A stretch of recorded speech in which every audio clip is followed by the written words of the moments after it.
ಆಪಾದಮೂಲಿಪರ್ಯಂತಂ ಗುರುಣಾಮಾಕೃತಿಂ ಸ್ಮರೇತ್ ತೇನ ವಿಘ್ನಾಃ ಪ್ರಣಶ್ಯಂತಿ ಸಿದ್ಧಂತಿ ಚ ಮನೋರಥಾಃ. ಶ್ರೀ ಗುರುಭ್ಯೋ ನಮಃ. ಹರಿ ಓಂ. ಏಕಾದಶಿಯ ಕೆಲವೊಂದು ಮಹತ್ವದ ಅಂಶಗಳನ್ನು ಸಂಕ್ಷೇಪವಾಗಿ ತಿಳಿಸೋದಕ್ಕೋಸ್ಕರ ಈ ಒಂದು ಪ್ರಯತ್ನ. ಕೃಷ್ಣಾಮೃತ ಮಹಾರ್ಣವದಲ್ಲಿ ಏಕಾದಶಿಯ ಬಗ್ಗೆ ಬಹಳ ಕೂಲಂಕಷವಾಗಿ ಶ್ರೀಮದಾಚಾರ್ಯರು ತಾವು ವಿವರಣೆಯನ್ನು ಕೊಟ್ಟಿದ್ದಾರೆ. ಯಾರು ಏಕಾದಶಿ ವ್ರತವನ್ನು ಮಾಡಬೇಕು ಅಂತನ್ನೋ ಅಂಶಕ್ಕೆ ಹೇಳ್ತಾ ಇರುವಾಗ ಆಚಾರ್ಯರು ಅಷ್ಟವರ್ಷಾಧಿಕೋಯಸ್ತು ಅಶೀತಿರ್ನಹಿ ಪೂರ್ಯತೆ ಅಂಥೇಳಿ 8 ವರ್ಷ ತುಂಬಿದೆ, ಆದರೆ 80 ವರ್ಷ ತುಂಬಿಲ್ಲ. ಈ ಮಧ್ಯದ ವಯಸ್ಸಿನಲ್ಲಿರುವ ಪ್ರತಿಯೊಬ್ಬರೂ ಕೂಡ ರೋಗ ಮೊದಲಾದಂತಹ ತೊಂದರೆಗಳಿಲ್ಲದಿರುವಾಗ ಅವಶ್ಯವಾಗಿ ಏಕಾದಶಿ ವ್ರತದ ಅನುಷ್ಠಾನ ಮಾಡಬೇಕು ಅಂತ ತಿಳಿಸ್ಕೊಡ್ತಾರೆ.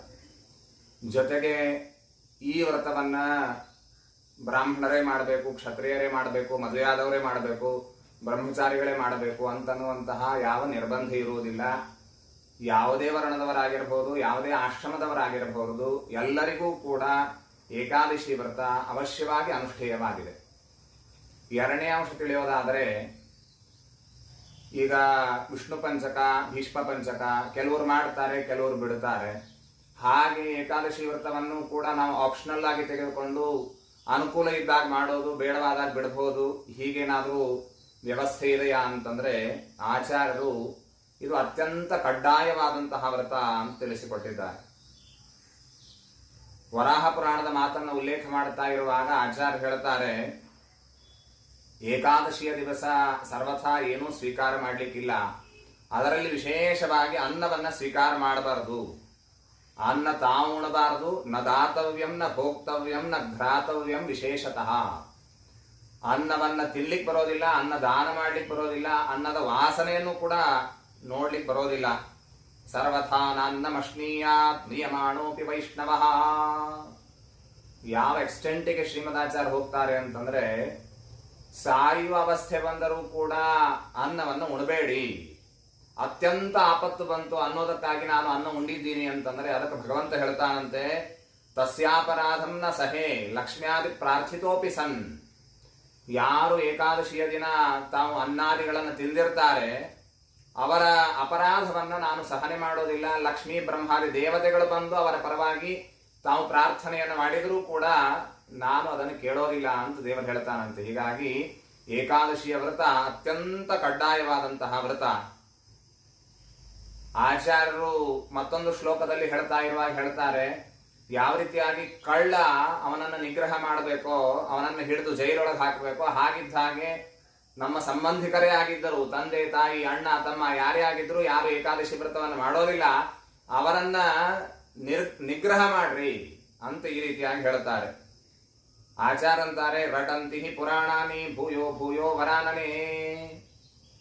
ಎಲ್ಲ ಪುರಾಣಗಳು ಒಕ್ಕರಳಿನಿಂದ ಅವು ಉದ್ಘೋಷಣೆಯನ್ನು ಮಾಡ್ತಾ ಇವೆ. ನ ಭೋಕ್ತವ್ಯಂ ನ ಭೋಕ್ತವ್ಯಂ ಸಂಪ್ರಾಪ್ತೆ ಹರಿವಾಸರೇ.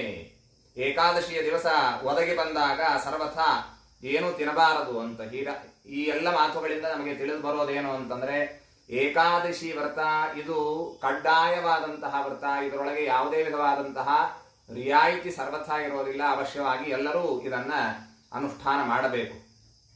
ಇನ್ನು ಮೂರನೇ ಅಂಶ, ಯಾವ ರೀತಿಯಾಗಿ ಇದರ ಅನುಷ್ಠಾನವನ್ನು ಮಾಡಬೇಕು ಅಂತ ಅನ್ನೋದು. ಜೊತೆಗೆ ಅಲ್ಲಿ ಏನಾದರೂ ಮಾಡಬೇಕು, ಕರ್ತವ್ಯಗಳು ಅಕರ್ತವ್ಯಗಳು, ಇದರ ಬಗ್ಗೆ ವಿಚಾರ ಮಾಡ್ತಾ ಇರುವಾಗ ನಾನು ಇಲ್ಲಿ ಹೇಳ್ತಾ ಇರುವಾಗ ಬೇರ್ ಮಿನಿಮಮ್ ಆದಂತಹ ಅನುಷ್ಠೇಯವಾದ ವಿಷಯಗಳನ್ನು ಮಾತ್ರ ಉಲ್ಲೇಖ ಮಾಡ್ತಾ ಇದ್ದೀನಿ. ದಿನತ್ರಯದ ವ್ರತ ಅಂತ ಇದಕ್ಕೆ ಪ್ರಸಿದ್ಧಿ ಇದೆ. ದಶಮಿಯ ದಿವಸ ದೇವರ ಎದುರಿನಲ್ಲಿ ಪ್ರಾರ್ಥನೆಯನ್ನು ಮಾಡಿ ನಾನು ಈ ವ್ರತವನ್ನು ಮಾಡ್ತೀನಿ, ಆಚರಣೆಯನ್ನು ಮಾಡ್ತೀನಿ ಎಂಬುದಾಗಿ ದೇವರಿಗೆ ಪ್ರಾರ್ಥನೆಯನ್ನು ಮಾಡಬೇಕು. ಅವನೀ ತಲ್ಪ ಶಯನಾಹ ಪ್ರಿಯಾಸಂಗ ವಿವರ್ಜಿತಾಹ. ಈ 3 ದಿವಸಗಳಲ್ಲಿ ರಾತ್ರಿಯಲ್ಲಿ ನೆಲದ ಮೇಲೆ ಮಲಗಬೇಕು, ಬ್ರಹ್ಮಚರ್ಯದಿಂದ ತಾವು ಇರಬೇಕು, ಪ್ರತಿ ದಿವಸ ದೇವರನ್ನು ಸ್ಮರಣೆ ಮಾಡಬೇಕು. ಏಕಾದಶಿಯ ದಿವಸ ವಿಶೇಷವಾಗಿ ಸ್ಮರಧ್ವಂ ದೇವ ದೇವೇಶಂ, ಭಗವಂತನನ್ನ ವಿಶೇಷವಾಗಿ ಸ್ಮರಣೆ ಮಾಡಬೇಕು ಅಂತ ತಿಳಿಸಿಕೊಟ್ಟಿದ್ದಾರೆ. ಈ ಏಕಾದಶಿಯ ದಿವಸ ಅನ್ನ ನೈವೇದ್ಯ ಮಾಡ್ಲಿಕ್ಕೆ ಬರೋದಿಲ್ಲ, ಶ್ರಾದ್ದ ಮಾಡ್ಲಿಕ್ಕೆ ಬರೋದಿಲ್ಲ, ಹೋಮವನ್ನು ಮಾಡ್ಲಿಕ್ಕೆ ಬರೋದಿಲ್ಲ, ತರ್ಪಣ ಬ್ರಹ್ಮಯಜ್ಞ ಇತ್ಯಾದಿಗಳನ್ನ ಸರ್ವಥಾ ಮಾಡ್ಲಿಕ್ಕೆ ಬರೋದಿಲ್ಲ, ತೀರ್ಥದಲ್ಲಿ ಗಂಧೋದಕವನ್ನ ಹಾಕ್ಲಿಕ್ಕೆ ಬರೋದಿಲ್ಲ. ಒಂದೇ ಒಂದು ಏಕಾದಶಿ ದಿವಸ ಹೇಳಿದ್ದೇನು ಅಂದ್ರೆ ಸುದರ್ಶನ ಹೋಮವನ್ನ ಮಾಡ್ಲಿಕ್ಕೆ ಬರ್ತದೆ. ಯಾಕೆಂದ್ರೆ ಸುದರ್ಶನ ಹೋಮದಲ್ಲಿ ಆರಾಧ್ಯವಾದಂಥವನು ಭಗವಂತ. ಹೀಗಾಗಿ ಆ ಹೋಮವನ್ನು ಮಾತ್ರ ಆಜ್ಯಾಹುತಿಯಿಂದ ಅವಶ್ಯವಾಗಿ ಅನುಷ್ಠಾನ ಮಾಡಬಹುದು ಅಂತ ಈ ರೀತಿಯಾಗಿ ಅದನ್ನ ತಿಳಿಸಿಕೊಟ್ಟಿದ್ದಾರೆ. ಇನ್ನ ಏಕಾದಶಿ ಮಾಡದೇ ಇರುವವರನ್ನ ಬಹಳ ನಿಂದೆಯನ್ನು ಮಾಡಿದ್ದಾರೆ. ಈ ಅಂಶವನ್ನು ನಾವು ಸರಿಯಾಗಿ ತಿಳಿಯಬೇಕು.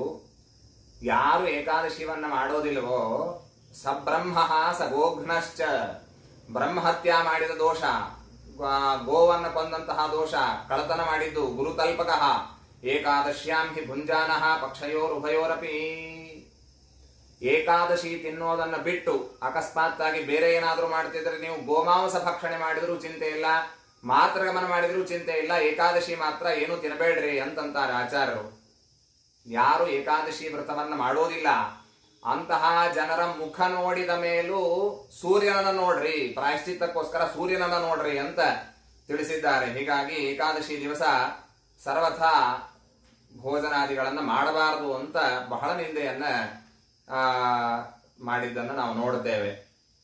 ಜೊತೆಗೆ ಅಕಸ್ಮಾತ್ತಾಗಿ ಏಕಾದಶಿಯ ದಿವಸ ಏನೋ ಆಗಿ ತಿಳಿದೋ ತಿಳಿಯದೇನೋ ಏನೋ ತಿಂದ್ವಿ ಅಂತ ಆದ್ರೆ ಅದಕ್ಕೇನಾದ್ರೂ ಪ್ರಾಯಶ್ಚಿತ್ತ ಇದೆಯಾ ಅಂತಂದ್ರೆ ದೊಡ್ಡ ಪ್ರಾಯಶ್ಚಿತ್ತವನ್ನು ಹೇಳಿದ್ದಾರೆ.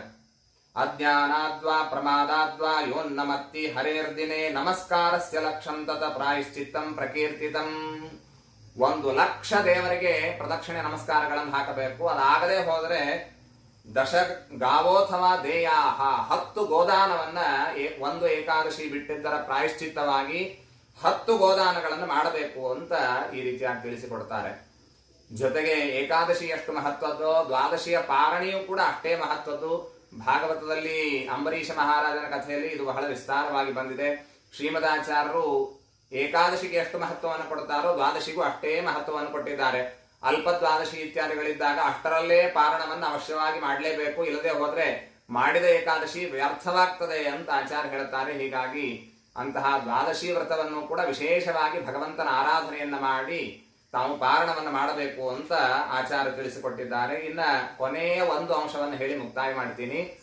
ಈ ಏಕಾದಶಿಯ ಫಲ ಏನು ಅಂತ ಅನ್ನೋದರ ಬಗ್ಗೆ ಹೇಳ್ತಾ ಇರುವಾಗ ಆಚಾರ್ಯರಂತಾರೆ, ಕಾಶಿ, ಗಂಗಾ, ಗಯಾ, ರೇವಾ, ಗೋಮತಿ ಈ ಎಲ್ಲ ತೀರ್ಥಕ್ಷೇತ್ರಗಳಿಗೆ, ಕುರುಕ್ಷೇತ್ರ ಈ ಎಲ್ಲ ತೀರ್ಥಕ್ಷೇತ್ರಗಳಿಗೆ ಹೋಗಿ ಏನು ಪುಣ್ಯ ಸಂಪಾದನೆ ಆಗಬೇಕು ಅದಕ್ಕಿಂತಲೂ ಅಧಿಕವಾದಂತಹ ಪುಣ್ಯ ಅದು ಹರಿದಿನದ ಆಚರಣೆಯಿಂದಾಗಿ ಪ್ರಾಪ್ತವಾಗ್ತದೆ. ಸಾವಿರಾರು ಅಶ್ವಮೇಧ ಯಾಗಗಳು, ವಾಜಪೇಯ ಯಾಗಗಳು, ಇದನ್ನು ಮಾಡಿದರೆ ಏನು ಫಲ ಬರಬೇಕು ಆ ಫಲ ಕೇವಲ ಏಕಾದಶಿ ವ್ರತದ ಆಚರಣೆಯಿಂದ ಬರ್ತದೆ. ಏಕಾದಶಿ ವ್ರತ ಎಲ್ಲ ಪಾತಕಗಳಿಗೆ, ಎಲ್ಲ ಪಾಪಗಳಿಗೆ ಅದು ಬೆಂಕಿ ಇದ್ದಂತೆ ಇರುತ್ತದೆ. ಪಾತಕಗಳೆಲ್ಲ ಕಟ್ಟಿಗೆ ಸ್ಥಾನದಲ್ಲಿ, ಇಂಧನದ ಸ್ಥಾನದಲ್ಲಿದ್ದರೆ ಏಕಾದಶಿ ವ್ರತ ಅದಕ್ಕೆ ವನ್ಹಿಯ ಸ್ಥಳದಲ್ಲಿ ಇದ್ದು ಎಲ್ಲವನ್ನ ಭಸ್ಮಿ ಭವತಿ ರಾಜೇಂದ್ರ ಅಪಿ ಜನ್ಮ ಶತೋದ್ಭವಂ, 100 ಜನ್ಮದಲ್ಲಿ ಅರ್ಜನೆ ಮಾಡಿದಂತಹ ಎಲ್ಲ ಪಾಪ ಅದು ಪರಿಹಾರವಾಗಿ ಹೋಗ್ತದೆ. ಎಲ್ಲಿವರೆಗೆ ದೇಹದಲ್ಲಿ ಪಾಪಗಳಿರ್ತದೆ ಅಂತಂದ್ರೆ ಯಾವನ್ನೋಪೋಷಯೇ ಜಂತು ಪದ್ಮನಾಭ ದಿನಂ ಶುಭಂ, ಎಲ್ಲಿವರೆಗೆ ಈ ಹರಿದಿನವನ್ನ ಉಪವಾಸ ಮಾಡೋದಿಲ್ಲ ಅಲ್ಲಿವರೆಗೆ ಮನುಷ್ಯನಲ್ಲಿ ಪಾಪಗಳಿರ್ತದೆ. ಅದಾದ ಮೇಲೆ ಎಲ್ಲ ಪಾಪಗಳು ಹೊರಟೋಗ್ತದೆ ಅಂತ ತಿಳಿಸಿದ್ದಾರೆ. ವಿಶೇಷವಾಗಿ ಏಕಾದಶೇಂದ್ರಿಯ ಪಾಪಂ ಯಕೃತಂ ಭವತಿ ಪ್ರಭೋ, ಏಕಾದಶೇಂದ್ರಿಯಗಳು ಇವುಗಳಿಂದ ಏನು ಪಾಪವನ್ನು ತಾನು ಮಾಡಿರ್ತಾನೆ ಆ ಎಲ್ಲ ಪಾಪಗಳು, ಪಂಚ ಕರ್ಮೇಂದ್ರಿಯ, ಪಂಚ ಜ್ಞಾನೇಂದ್ರಿಯ ಹಾಗೂ ಮನಸ್ಸು, ಇವುಗಳಿಂದ ಏನೆಲ್ಲ ಅಪರಾಧಗಳನ್ನು ಮಾಡಿರ್ತಾನೆ ಆ ಎಲ್ಲ ಅಪರಾಧಗಳ ಪರಿಹಾರ ಏಕಾದಶಿ ವ್ರತವನ್ನ ಆಚರಣೆ ಮಾಡೋದ್ರಿಂದ ಅದು ಸಿದ್ಧವಾಗ್ತದೆ ಅಂತ ಹೇಳ್ತಾರೆ. ಏಕಾದಶಿ ಸಮಂ ಕಿಂಚಿತ್ ಪಾಪತ್ರಾಣಂ ನ ವಿದ್ಯತೆ ಸ್ವರ್ಗಮೋಕ್ಷ ಪ್ರದಾಹ್ಯೇಶ ರಾಜ್ಯಪುತ್ರ ಪ್ರದಾಯಿನಿ. ಏಕಾದಶಿ ಅನ್ನಷ್ಟು ದೊಡ್ಡ ವ್ರತ ಇನ್ನೊಂದು ಸರ್ವಥಾ ಇಲ್ಲ. ಈ ವ್ರತವನ್ನ ಮಾಡೋದ್ರಿಂದ ಸ್ವರ್ಗ, ಮೋಕ್ಷ, ಪುತ್ರ, ಪೌತ್ರ, ರಾಜ್ಯ ಎಲ್ಲದರ ಲಾಭವಾಗ್ತದೆ ಅಂತ ಈ ರೀತಿಯಾಗಿ ಶ್ರೀಮದಾಚಾರ್ಯರು ಕೃಷ್ಣಾಮೃತ ಮಹಾರಣವದಲ್ಲಿ ತಿಳಿಸಿದ್ದಾರೆ. ಆದ್ದರಿಂದ ಇದು ಅತ್ಯಂತ ಮಹತ್ವದ ಶ್ರೇಷ್ಠವಾದಂತಹ ವ್ರತ ಆ ಏಕಾದಶಿ ವ್ರತ. ಬನ್ನಿ ನಾವೆಲ್ಲ ಇಂತಹ ಶ್ರೇಷ್ಠವಾದ ವ್ರತದ ಆಚರಣೆಯನ್ನು ಮಾಡೋಣ, ಸಾಧನ ಮಾರ್ಗದಲ್ಲಿ ಹೆಜ್ಜೆಗಳನ್ನು ಮುಂದೆ ಇಡೋಣ ಅಂತ ಹೇಳುತ್ತಾ 2 ಮಾತುಗಳನ್ನು ಮುಕ್ತಾಯ ಮಾಡ್ತೇನೆ. ಶ್ರೀಕೃಷ್ಣ ಅರ್ಪಣಮಸ್ತು.